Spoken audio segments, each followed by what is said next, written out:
City Club of Portland's Friday Forum. I'm Steph Routh, a member of City Club's Forum Board and producer of today's program. For more than a century, City Club of Portland is where civic-minded people have come together to find solutions to our region's biggest challenges. Today, we're gathered at the Sentinel Hotel and are joined by thousands of people via X-Ray FM and its radio stations at 107.1 and 91.1 FM, KGW's website, Facebook feed and news app, and OpenSignal's community media television stations. We are incredibly grateful for all the work they do to bring Friday Forum to our community. In addition to City Club's valued media partners, our sponsors, volunteers, and staff enable us to put on Oregon's best civic programs week after week. I'd like to thank AARP Oregon, Avangrid Renewables, and SEIU 49 for their generous support of this and all of our Friday Forums this fall. Please join me in showing our appreciation to everyone who has made this event possible.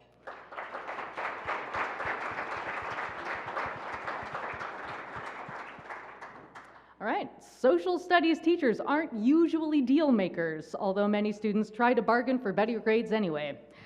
And social studies teachers almost never have plazas named after them. But then again, Tom Hughes, who taught for 30 years at Aloha High School, is not like other social studies teachers.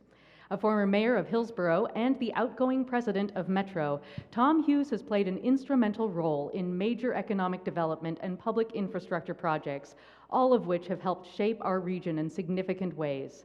He has also worked closely with Latino communities and been a voice for immigrant rights. And legend has it, he's an outstanding storyteller. Here to help us look back at some of those projects and to draw out a few stories is Emerald Bogue, Regional Affairs Manager at the Port of Portland. Emerald has worked in local politics for more than a decade, including policy roles at the City of Portland and Multnomah County. She has also managed multiple political campaigns. Until recently, Emerald was also a member of City Club's Forum Board. So please join me in welcoming Tom Hughes and Emerald Bogue. Thank you.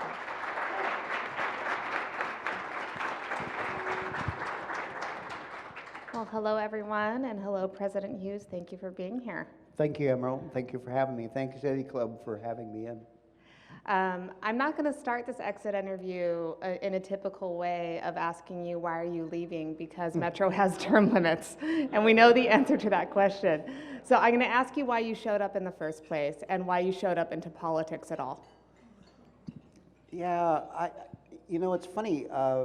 There are people who read my bio and think that I taught for 30 years and then got involved in politics. But actually, my first teaching job was started at actually Sunset High School in 72, 73, and I ran for city council in Hillsborough in 76.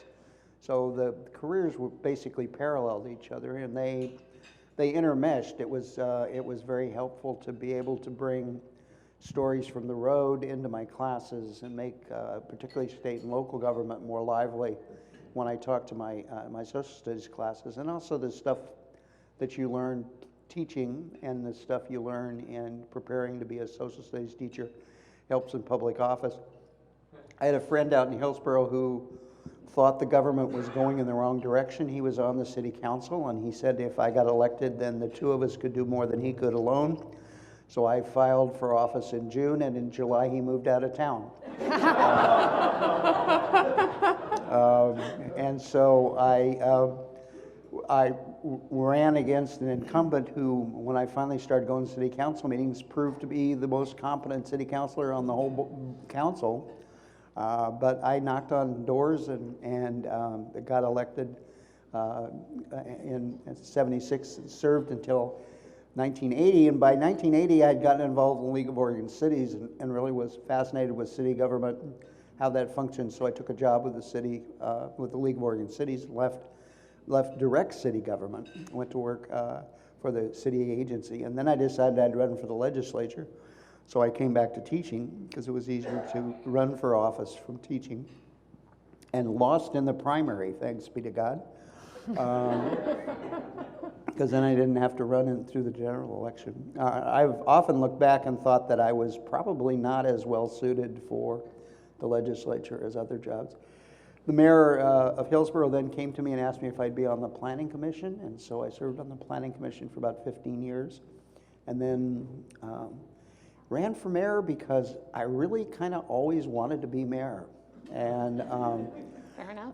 the mayor's job in Hillsborough has term limits also, and the current mayor was being termed out. And so I figured I better do it then or else I'd never get it done. And ran in 2000 and was elected over a pretty strong opponent who was a good friend. And that's kind of one of the marks of my political career is I've always run against people that I admired and whom I discovered were really good friends.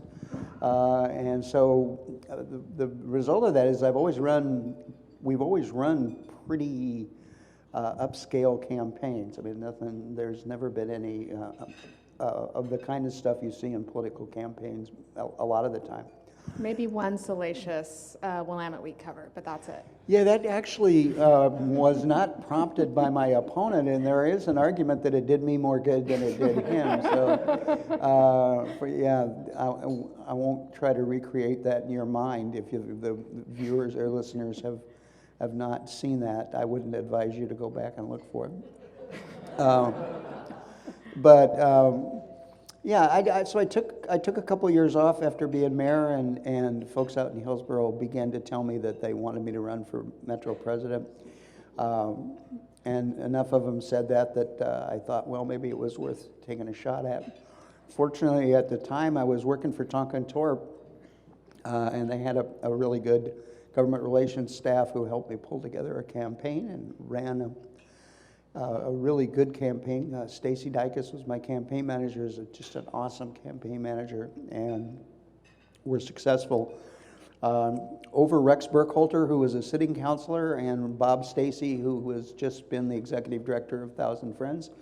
Rex then served 2 years with me on the council, and Bob then got elected and served the last 6 years with me on the council. So I think it was a mark of the quality of our elections that we could run against each other and still serve with each other with a great deal of respect and equanimity. So it's been a fun ride.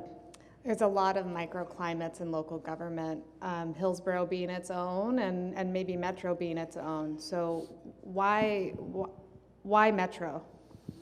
Well, even when I was mayor,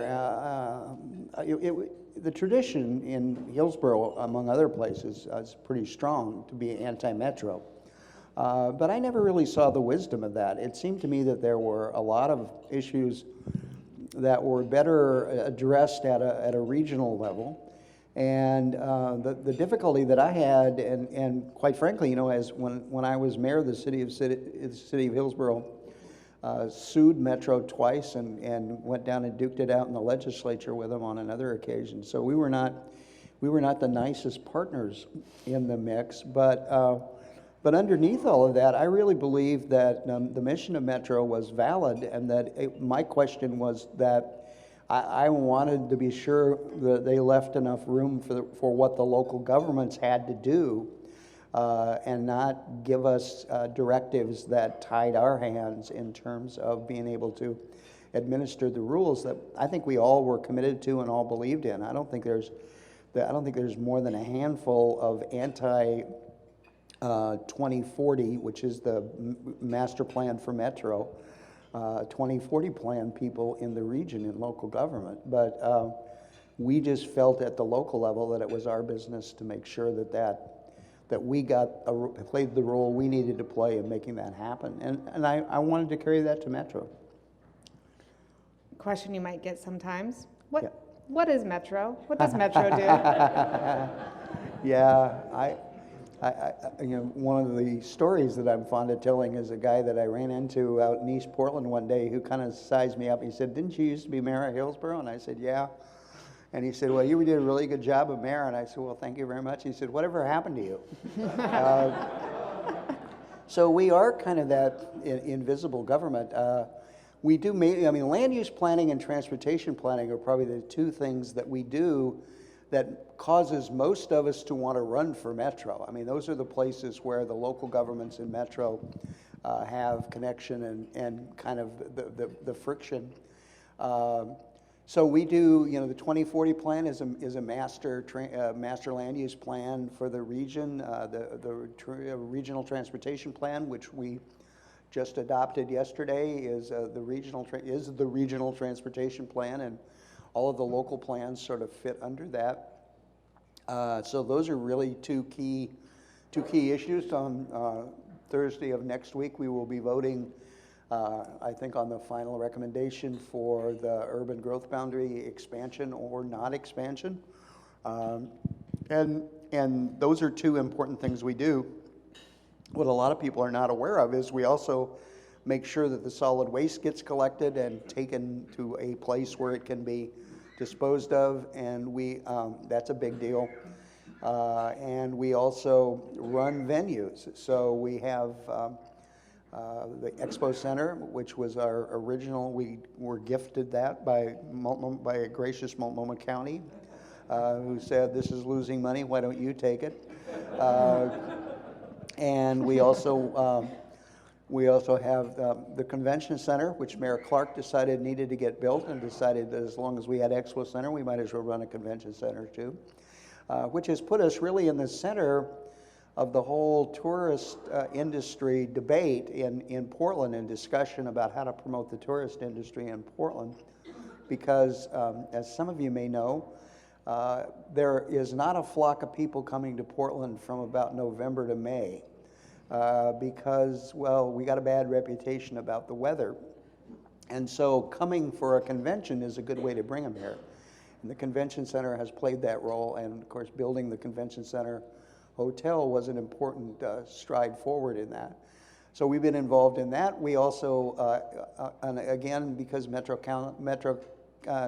County was in a giving mood, they gave us Blue Lake and Oxbow Park, and I can never remember the boat ramp out, a Gleason boat ramp out on the river. And they kind of closed out their parks department, which also had included, so they gave us also 14 pioneer cemeteries and a golf course. So we acquired all of those responsibilities. And then, of course, the city of Portland a number of years ago decided that the zoo was really too big a thing for them, and maybe it ought to be a regional. So they gave that, we got the zoo also. So any one of those things on any given days can sponsor about 500 emails. So it's never really dull. No, it's not. When you entered Metro 8 years ago, at a macro level, was it the same organization that it is today in the way of what it does and what it stands for, or has it changed? I think some of the changes have really been at a micro level more than a macro level. But I mean, we've added a greater concern than I think we may have had before for economic development, for how the economy of the region functions, and how the services that we deliver can be used to maximize economic development. And then, of course, recently we have been urged by our partners around the region to play a role in addressing the affordable housing crisis. And so we have managed, I think, to enter that competition in an effective way with a $653 million bond that just passed. And so those are two things that we really were not consciously working on at the time that I arrived, that I think we've kind of picked up our burden on that a little bit more. Was housing not coming up as a regional issue when you were running? You know, we had this sort of love-hate relationship with the issue of housing. It was something we all knew we needed to talk about, but nobody really wanted to talk about it. And part of that is because you want to get along with your neighbors. You know, it's a little bit like when when your neighbors have a big, ugly, disassembled car in their front yard, and you kind of want to mention it to them that it really doesn't look attractive, but you know, you don't want to disturb neighborhood relations. And so we have communities in the region that literally almost don't allow affordable housing. I mean, they create policies and structures that really discourage affordable housing. And there are other communities that are more receptive, and as a result of that, in the view of those communities, they get more than their share and other people don't get enough. So it's been this very tense issue back and forth. At one point in time, The sort of the attitude of Metro was, well, let's measure, let's publish data on who's meeting their goals for affordable housing and who's not, and that will shame cities into doing the right thing.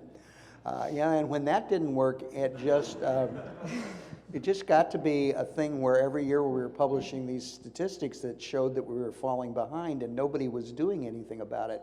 So we did the thing that I think is the most reasonable thing to do, and that is we stopped publishing the statistics because they were embarrassing. So when we finally got back to it again, I think it was with a more constructive approach. And what you're talking about really is regionalism, and that's what Metro, at least from my point of view in the world, Metro does really well and a lot of, but it's really hard work. What is regionalism to you, and why does it matter? Well, I think simply put, regionalism says things work better if we all work together. And what that means essentially is not that we get to tell everybody what to do, but that everybody has, every community, every elected leader in the region has skills and talents.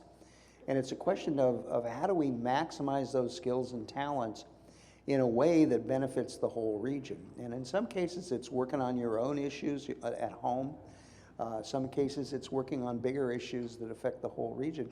One of the things that I kind of realized as mayor of Hillsborough, because if you look at a city like Hillsborough, for example, our major transportation issue was how do we get stuff out of Intel up I-5 to Vancouver, BC, where a flight leaves for China every day to get their material to a factory in China. If that truck doesn't get to Vancouver, BC in time, then there's a problem on down the assembly line. And quite frankly, the problem with doing that might not be with the transportation system in Hillsborough.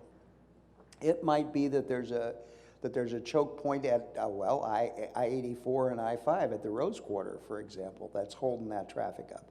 It might be that there's a problem crossing the Columbia River that's holding that product up. And so as mayor of Hillsborough, if you're worried about the transportation system, you can't be worried about just the streets that operate in Hillsborough. You have to be worried about the transportation system as it functions as a region. And it seems to me that that automatically buys you into a regional approach to government, because who's going to make those decisions? How are we going to push that forward? The city of Hillsborough is not going to improve the Rose Quarter interchange by itself, but we can contribute to the number of us that say that ought to happen. I went back to Washington with the Joint Policy Advisory on Transportation when I was mayor a whole bunch of times to advocate for dredging the Columbia River. The Columbia River doesn't come particularly close to Hillsborough, but it has a great impact on the businesses that operate in Hillsborough, and so it's an important feature for us, not something that we do all by ourselves. So regionalism is essentially recognizing that on a variety of different issues. I think the city of Portland was right. The zoo is a regional attraction. It's not us individual cities shouldn't have to bear that burden by itself. And we can do that in a way that the rest of the region can't. Yeah, but it's tough, right? Because regional projects sometimes don't make the best campaign lit, just like group projects don't get you into college. So how do you get? How have you encouraged your colleagues around the region to think outside of their boundary? Well, I mean, first of all, I don't think they have to entirely. They just have to think about what is in their boundary and how is that served by the rest of the region. I tell you, one of the most disappointing moments as Metro president was a couple years into the effort, and we were working on a project called the Community Investment Initiative, which was an attempt to get the private sector to invest in infrastructure investments. And we did a survey. We asked all of our local partners to identify the projects within their own city that they thought had regional significance.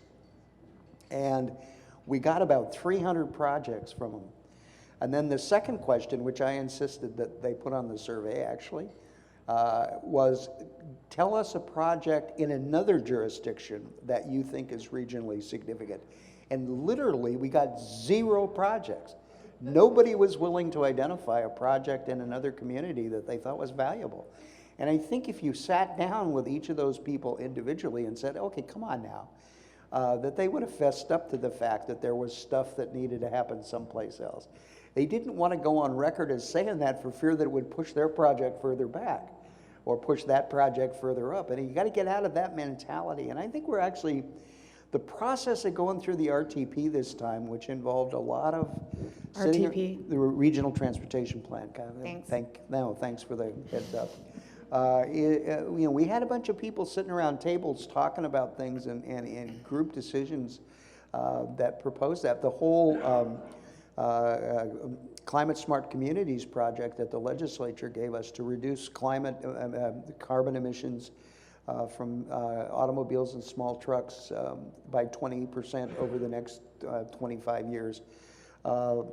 We gathered everybody together and said, what are you doing? What's going on with this? And as a result of that, we came up with more regionally targeted projects. And I think we're beginning to develop a generation of local officials who kind of get both things. I got responsibility for the last mile and transportation, but I got to make sure that the folks get to that last mile. And I got that there's a responsibility for that too. Shifting topics a little bit, you were a mayor for a long time. What did you like about that job? There's a magic to being mayor that it's really hard to explain. I mean, I have a friend who was mayor of Tillamook one time, and he and I were old teaching buddies together, actually. And he told me one time, people keep asking you, are you going to run for higher office? And I tell him, I say, I'm mayor of my hometown, the place I grew up. There is no higher office than that. And I think in some respects that's true. I mean, it's a way of, you get credit for a lot of good stuff, and fortunately I happen to be in a city where a lot of good stuff was going on, so I got a lot of credit. But it's just, it's your community, and you feel an attachment for that it's really hard. It's hard to replicate that at either a state level or, quite frankly, even a regional level. I mean, I know that I know that we have to have a regional attitude, but it's more of a head thing than a heart thing. For our radio audience, my name is Emerald Bogue, and I'm sitting here with Tom Hughes, Metro President, having an exit interview. Okay. Moving on to our next question. You talked a little bit about the good stuff going on in Hillsborough. Mm-hmm. And Hillsborough is known for pretty healthy economic development. When it comes to economic development, what do mayors need to keep in mind? The thing about economic development that I learned while I was mayor is that there is a role for the mayor. I mean, that's a bit of a surprise. Most of us hire, most of the cities that are big enough to do that hire skilled professionals to do the economic development. You got to do that too.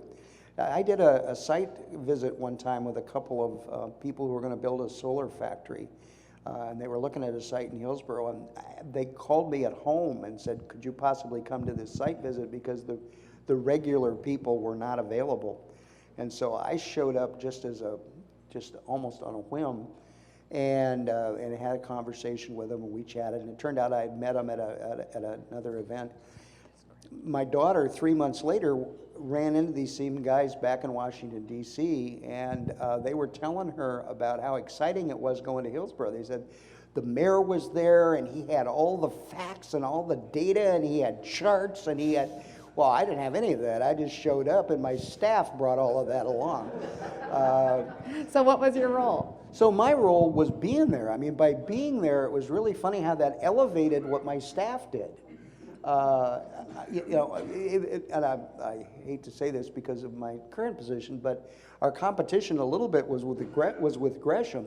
Now understand that neither cities knew that these guys were coming into town for a variety of reasons, kind of a screw up at the state level.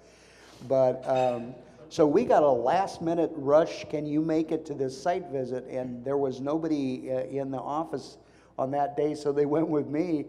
I'm sure the same thing was true in Gresham, and so their comparison was, and then we went out to Gresham, and there was one guy, and he didn't know anything, and the mayor never even showed up. And it was like, whoa, gosh, poor Shane. I mean, he didn't even know he was supposed to show up. So I made sure I showed up every chance I could after that, because I realized that, gee, that really adds a different complexion to it. So, you know, that's because of the fact that people sort of recognize mayors. It's a position that's common around the world. Almost every community of varying sizes, even Greenhorn has a mayor, and they don't have any population, but they've got a mayor. And it's just, you know, it's a fun position to have. I bet. So Metro has a lot of big things of Yes. economic development and of economic importance. Yeah. And there's a lot of big things in the region that every region has. We have a convention center, we have event sites, got a nice airport, Best in the world. various other things. Is there something we're missing besides the convention center hotel? Because we're almost not missing that anymore. In the way big things. Well, you know, I think one of the problems that we have, and again, it goes back to a question of land supply and land readiness. And we debate this a little bit with our partners out in the business community, who, because Metro does urban growth boundary expansion, we tend to think that we could acquire more land for industrial or even residential use by just expanding the urban growth boundary. And that, quite frankly, doesn't accomplish much. We have a lot of land within the urban growth boundary that's available for industrial growth. A lot of it is in multiple ownerships. A lot of it is lacking in infrastructure, roads or sewers or water, storm sewer, all of the things that you need to develop. And so we really need to have a concerted effort. And Metro has started over the years to apply some of our mapping skills to find and identify where those sites are. But that's a complicated and detailed part of what we do. That's really tough stuff. Yeah. That is not low-hanging fruit. But it's finding the wherewithal to do the infrastructure that's the real problem. I mean, it's paying for it. We can identify where it is and what's needed, but it's paying for it that's the problem. So we need somebody, for example, in the region, some entity in the region to serve as a land bank, to buy up some of these properties and consolidate them into single ownership, to provide the transportation and sewer and water infrastructures that it needs. And we've got that in some places, but we're down to about 3 sites in the region, and we really could use about 12, I think, as companies come and look. But the other thing that we need is we need to make sure that this is a good place to start businesses. I mean, somebody asked me one time where the next Intel was coming from, and I said, I think they're already here. They're in somebody's garage, because that's where all of those high-tech companies came from, and that's where the next ones will come from. And I think we've got to make sure that we encourage that. I think one of our strongest advantages as a region is the influx of very bright, well-educated young people that come. You know, the old Portlandia saw that we're the place where young people go to retire. Is not altogether true. They create an opportunity for us that we try to take advantage of, but they also are interested in creating their own opportunities. And I think that we need to, as a region, to promote that and figure out better ways to sort of stimulate that. Got any ideas? Yeah, no. I mean, I like. Again, it's the idea. I get ideas. I just am terrible on follow through. But I don't think history will reflect that. Actually. Well, just to be no, clear. But that's my leadership style is to pop off 50 ideas, some of which are good, and have staff that's bright enough to figure out how to do the good ones. And then everybody says, "Wow, you did a lot of good things." Yeah, well, I had a lot of ideas, and then a lot of people who I worked with that did a lot of really good things. But you know, it's. I'm struck by some of the incubators that are going up around town that are providing space for new entrepreneurs to start the manufacturing process, to start the research process. We almost lost a biotech company one time because they were moving from a small site to a bigger site, and when they looked for the bigger site, they were told by all of their advisors that they couldn't do that in Portland, that they had to move to Boston or the Bay Area because there weren't enough bioscience specialized workers in the Portland area. So we need to kind of put to rest some of those myths, and I think we can do that by better sharing with the rest of the world who we are. I think Greater Portland Inc.'s outreach program, their attempt to brand Portland as a community of makers is a really exciting opportunity. I agree. So you mentioned follow through, and so if you're talking about follow through, we have to talk about the Convention Center Hotel. Yeah. It's under construction. It was a long time coming, Yeah. and I think it might have hit every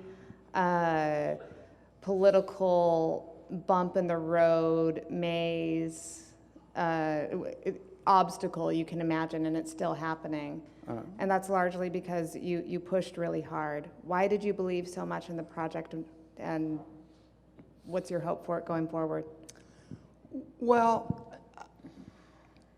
my interest in the project actually began when I was on the campaign and met with the folks out in the Lloyd Business District, and they asked me to champion that and convinced me that it was a viable economic project. And I think the words that they said was, it doesn't have to do with the economics, it has to do with the politics. And so again, that seemed to play to my strength, because I never took much economics, but I've done politics for a long time, and part of it, I think, was just once we decided to do it, I got kind of bulldog about it and just said, hey, we're going to do this. But again, it's an example probably of what I do best. I provided the impetus, but we had an incredible staff to put that together. There are a couple of innovations that came out of the process of working that through. And the opponents were going to pick us to death with individual lawsuits that would have held us up forever. And our legal staff came up with this idea of a single lawsuit. It's called a validation lawsuit, where we ask the court to validate that everything we've done has been okay.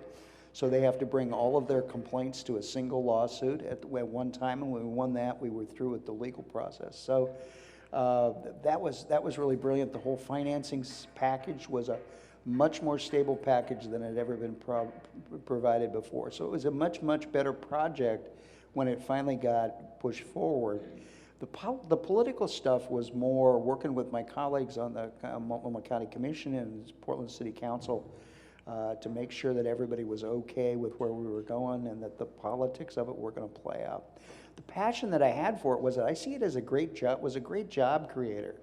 And it's in a neighborhood. It's in we've collectively have semi-destroyed that old neighborhood that exists around the convention center and the Memorial Coliseum and the Rose Quarter, and those folks deserve to have an opportunity for some kind of economic life, and the hotel will provide that.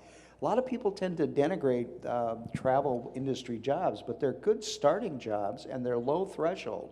You don't have to have a PhD to get a job working in a hotel, and you can move through that system. Hyatt's got a great system that they will develop workers and they'll move them up through their system, and so it's a great economic opportunity for us. Travel industry is a $5 billion industry in the Portland area, and it's gotta, we've got to make sure that's protected.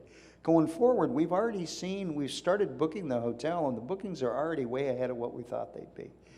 So wow. we're anticipating that the hotel will bring about another $125 million worth of revenue into the region, of people coming to the region for conventions. the kind of odd thing about it was we had predicted a certain number of conventions. We're almost not, I think we're kind of approaching that number now, but for a while we weren't getting that number, but the ones that are coming are bigger. And so we had a lot more people than we anticipated, and a lot more room nights generated by it than we thought. So I think it's going to be a great opportunity for us. What did you learn from it? Doing projects is really hard, and there are times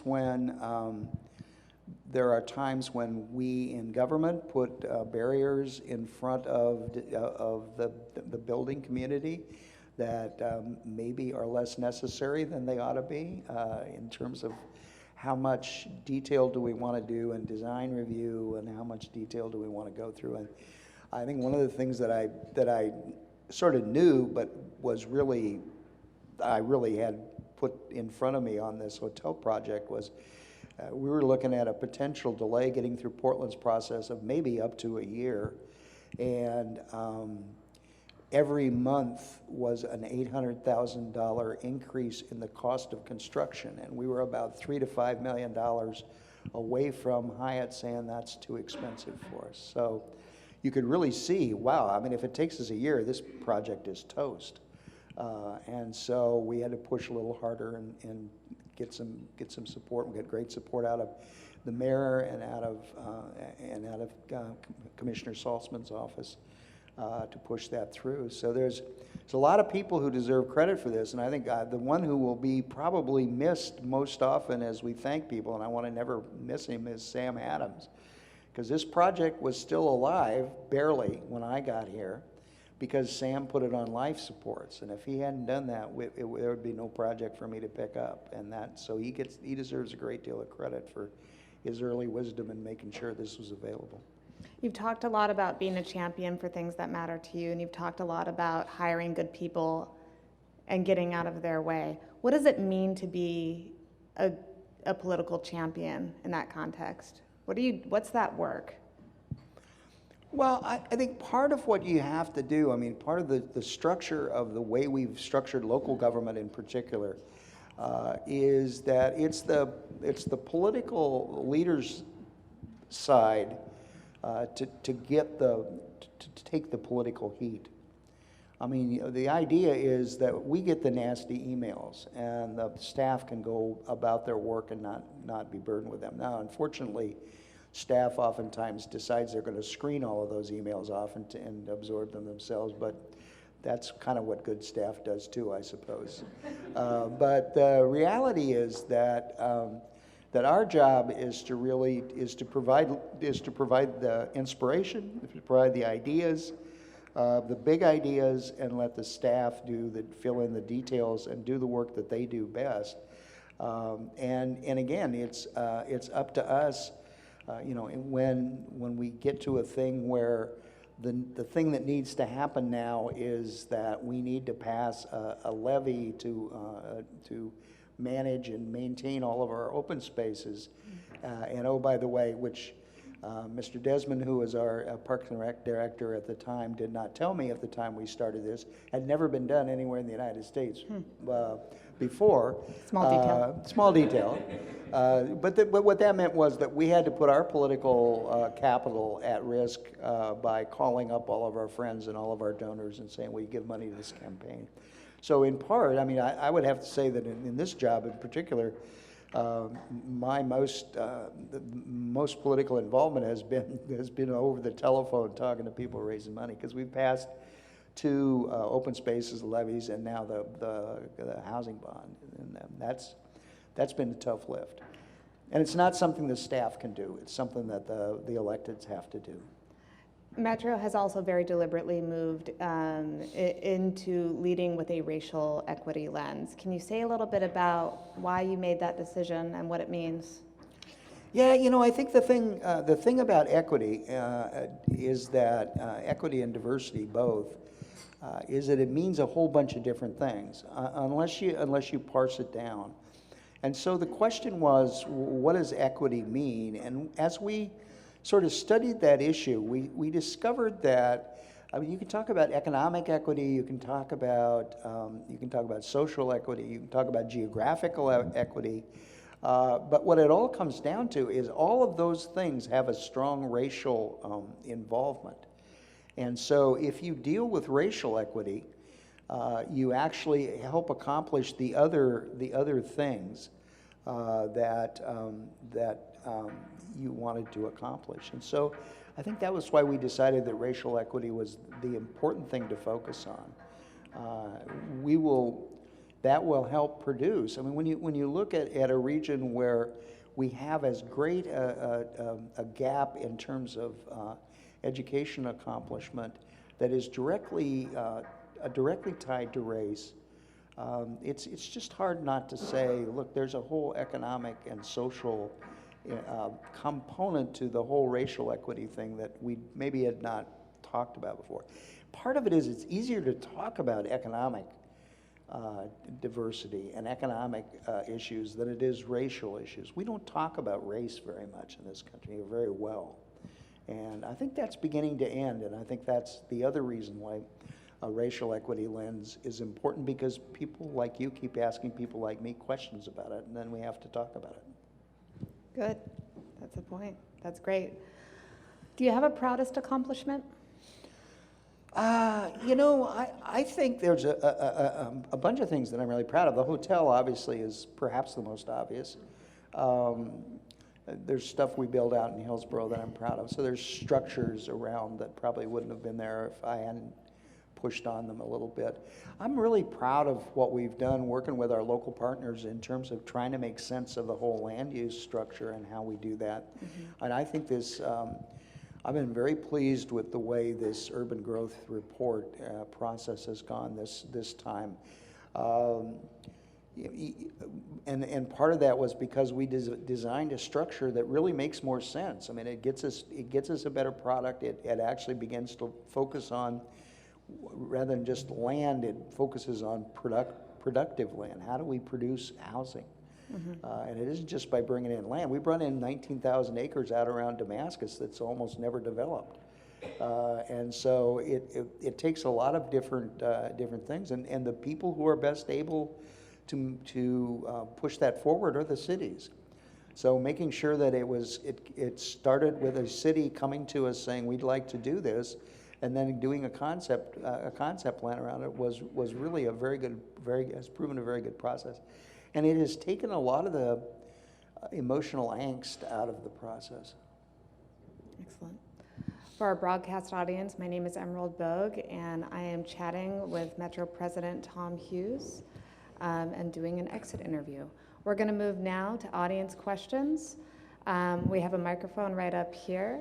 City Club members may ask a question at the microphone. Please do introduce yourself first. You may also tweet a question.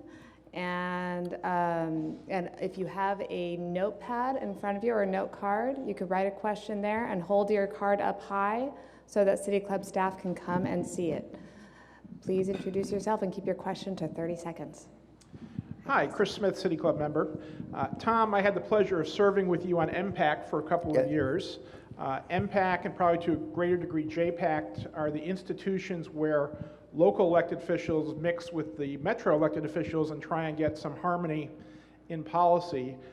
Having been on both sides of that, I'm curious about your perspective of the effectiveness of those bodies and whether there's improvements that could be made to make that a little bit smoother. Thanks, Chris, and it was a pleasure serving those 2 years with you. You were a great member of MPAC and brought the other element of MPAC that you sort of neglected was that it also brings the elected officials from Metro and the elected officials from the region together with citizens from around the region, which is, I think, a key element to that too, and Chris provided that. I like the way they work. I think there is a better understanding now of the role of MPAC and the role of JPAC. I think they have worked, JPAC has been invaluable in terms of getting us to the RTP that we proposed, and I think I wouldn't really change them all that much. For our audience, can you just shed some light on what MPAC and JPAC MPAC stand for? Your metro is right. showing. I'm sorry. MPAC is Metropolitan Policy Advisory Council, and it's made up of mayors and city councilors and then metro councilors, as well as a representative from school districts and three citizen representatives from each of the one from each county. Excellent, thank you. Hi, I'm Ashley Henry, and I am a City Club member. I had the good fortune to travel with a delegation from Metro and a large group of Portland region citizens, business leaders, elected officials, and others to both Denver and LA to learn about the ways that those regions went about finding funding for large transportation packages. And I was really struck that in both of those regions, there was this kind of collaboration between the business community and other stakeholders. In Denver, the Sierra Club actually had an office inside the Chamber of Commerce during the time that they were advancing this regional proposal. And in LA, when we met with the CEO of the greater LA Chamber, he was joined by a leader of labor organizations. And I just found that kind of collaboration with business to be really remarkable. And I was wondering if you could comment on the role that business plays in the work that Metro does and how we can improve the region. Yeah, thank you, Ashley. And I think a lot of that goes on in Portland, too. I mean, I serve on the board of Greater Portland, Inc., which is the economic development body for the region. And it's composed of public entities and private entities. And there's a lot of, I think there's a lot of value just in having us all sitting around a table together talking about it. PBA provides a lot of that. City of Hillsborough is probably would not be able to function without the chamber in Hillsborough, which provides great services to the city in terms of making sure that what we said about our fast service on processing was really true. And so I think there is a lot of collaboration here. And I think we just, one of the questions here is that sort of we maybe have been ill-served by underreaching. I mean, I don't know that we've pushed that collaboration hard enough to get to the place where we need to be. And I've said to several people, and nobody has actually taken me up on it. So we've polled a transportation measure for $500 million and a transportation for $1 billion, and $1 billion begins to tail off. My question is, what if we pulled a $20 billion package? Maybe people recognize that $1 billion doesn't get you anywhere, and $20 billion begins to get you someplace, and maybe you get more support, public support for $20 billion than you would for $1 billion. And I'd be curious to have somebody do that later on, and I think that probably is going to have to come from the business community. But I think that anything that we do in terms of particularly in transportation, has really got to start with the business community saying, boy, this is something that's really important for us, and moving us forward on it. And that was sure true with the housing bond. I mean, PBA's early and powerful endorsement of the housing bond was vital to us getting that passed. So, thank you. Kurt Wabring, member. You mentioned about a regional housing plan. Portland finally has inclusionary zoning. It's just getting started. It's about 2 years old or so. Is there any requirement and ability of Metro to require all municipalities to have a percentage of all new housing be affordable? There is still a lot of controversy around the whole issue of inclusionary zoning, and I think that as Portland has demonstrated, it flies better in Portland than it does in some of the other parts of the region. And I'm, quite frankly, the old mayor in me, I think, says that for Metro to mandate that would be like a poison pill. I think we encourage it. I think we can help do the research to demonstrate what the impact of it is as Portland moves forward. and try to persuade other communities it's a good idea. What we have done with the urban growth expansion this time is we've made requirements about things like allowing accessory dwelling units, or making sure that the expansion areas in particular become welcoming for ancillary dwelling units, to the extent that we're not going to allow homeowners associations in those areas to prohibit them, which is what happens in a lot of places. So I think we're working on it, but again, as with any relationship, it's a dance, and it's more than one step. So we've got to do that three-step dance. I'm going to move to one question from our audience. It's a question about what you think the biggest policy challenge your successor will face. And I will piggyback on that and say, what advice do you have for her? Well, I mean, I think the biggest policy issue is how to move forward on funding some of our infrastructure needs. And I quite frankly, I would be remiss in giving her advice on that, because she knows a lot more about that subject than I do, and is somewhat more passionate about it than I am. So I don't think she needs my advice on that, or anything, quite frankly. Lynn is Lynn is going to be great. I succeeded David Bragdon, who was great. I didn't actually have the benefit of having a couple months of working with David, because by the time I got there, he'd taken off for New York to work for Bloomberg. But I have worked with Lynn now for since the primary, and she's going to be great.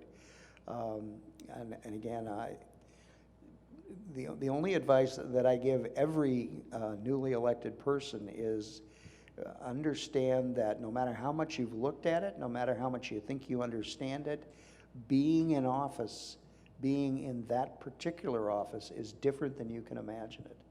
And therefore, don't make a lot of decisions early on about how you want to do the job. Take a while, settle in, figure out what's going on before you do that. And that's my only advice, and that's advice to everybody. Colin Jones, City Club member. Perhaps circling back to the topic of being ill-served by underreaching, maybe we can talk a little bit about TriMet and sort of do you feel like TriMet should be integrated into Metro? What role does Metro have in supporting TriMet's work of ensuring transit across the region? Well, Metro is a key player, obviously, in providing transportation needs, but it provides only one mode.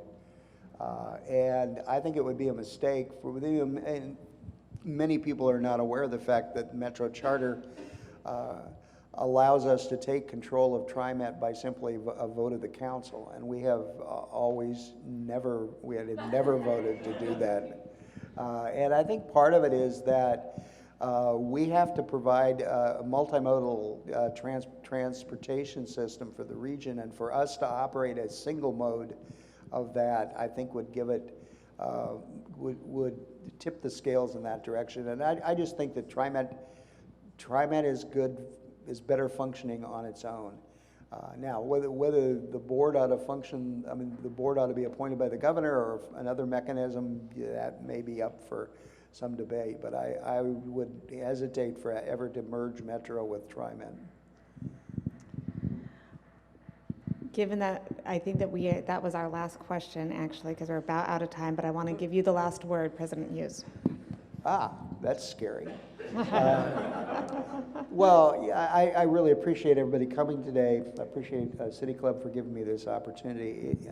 And it has been a huge blessing in my life to have been given by the voters of the region and the city of Hillsborough the opportunity to serve in these jobs. Both of them have been incredibly fun to do. The number of days when I go home at night and think, wow, that was really tough, really are minimal compared to the number of days I go home and go, wow, that was really fun. I have had more fun learning about solid waste than I would have ever thought that I would have. I know more about breeding elephants now than one would ever suspect one ought to know, and it's that's really cool. And I just have been blessed with doing that, and I think the secret to success is to take your job seriously, but not yourself. And somebody the other day was thanking me and said that they thought that the hallmark of my style was that I don't have to be the smartest guy in the room. And I think that is part of my style. I don't have to be the smartest guy in the room. I want the smartest people in the room to be working for me. And have enough sense to know which of them are smarter than the other ones when they disagree, and to do those kinds of things. But I don't think the idea that I need to solve all the problems is really there. Let me understand the problem, and then I'll help lead you to the better place. But y'all are going to have to figure out what that is, and that's worked really well for me. And I would urge it on almost any other elected leader that comes along. That's leadership. Thank you so very much. Thank you.